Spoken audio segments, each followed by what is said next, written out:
Now this is about a human AI, a humanoid. Oh my gosh, they're not human, they're humanoids.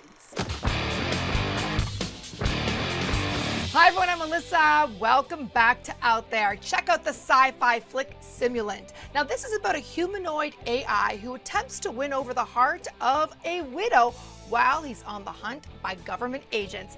Cut up with the cast and the director. Check it out. Watch out!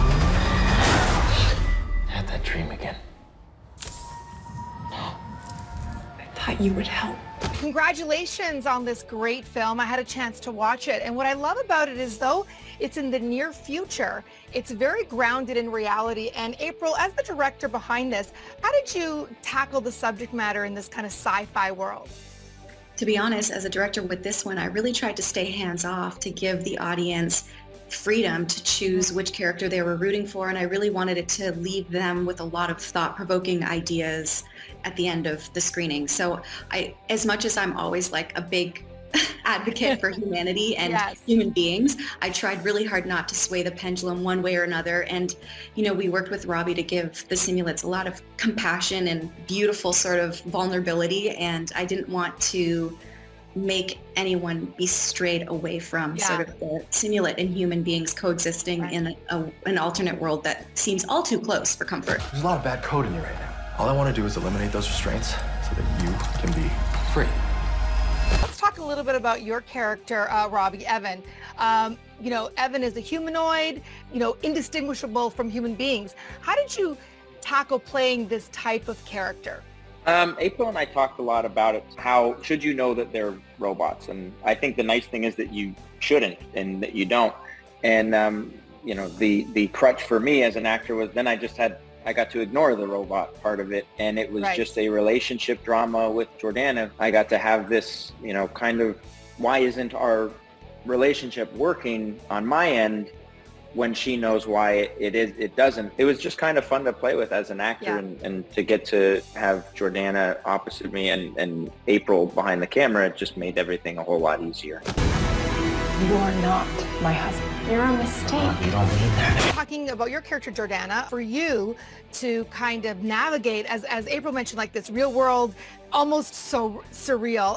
I find it very interesting, especially in this kind of sci-fi space. How did you approach your character in the script? I think she just feels perpetually guilty and torn, which was kind of easy to play because I kind of get that as a working mom.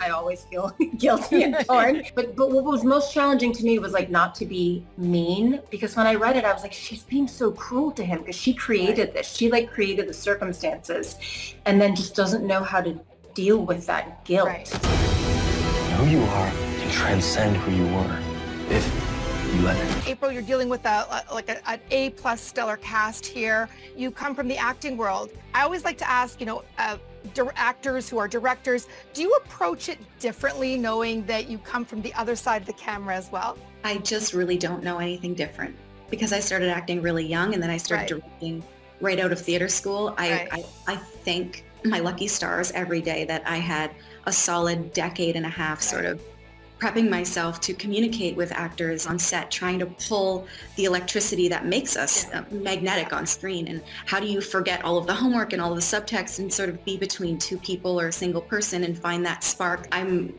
endlessly sort of challenged by that, and it excites me, and I love working with actors, and I don't know any different, and I just absolutely adore the craft. If I can chime in real quick, just on that point, it does really help as an actor to have somebody like April who does know how to communicate with us, because actors are weird, and unless you've done it, you don't really get it. And it is so nice to work with April and have her be able to communicate in the way that she does with us. It's really special.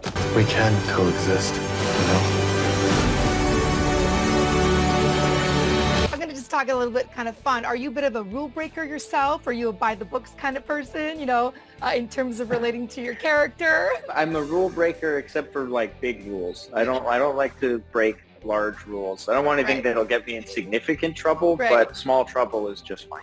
The sim has been hacked. Somebody altered the restrictions. So someone made it possible for it to hurt me. April, this movie obviously tackles the subject of technology and AI. Has doing this film shifted your perception on that? Reality has sort of caught up a lot more with the original script. When I read it 6 years ago, ChatGPT didn't exist. AI felt very far-fetched, and now it sort of feels more like it's here. Closely approaching. Yes. Exactly. So I think it's very current. Jordana, for you, obviously the subject of AI is being tackled. Anything that kind of changed for you, the whole perception?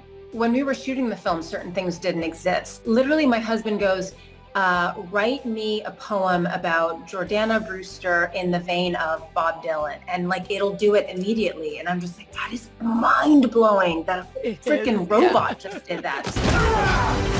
I can't help but feel like part of my husband moved into him. Like part of his soul's inside of him. All right, check out the movie Simulant. That's it for me. I'll see you guys soon, because I'm out there.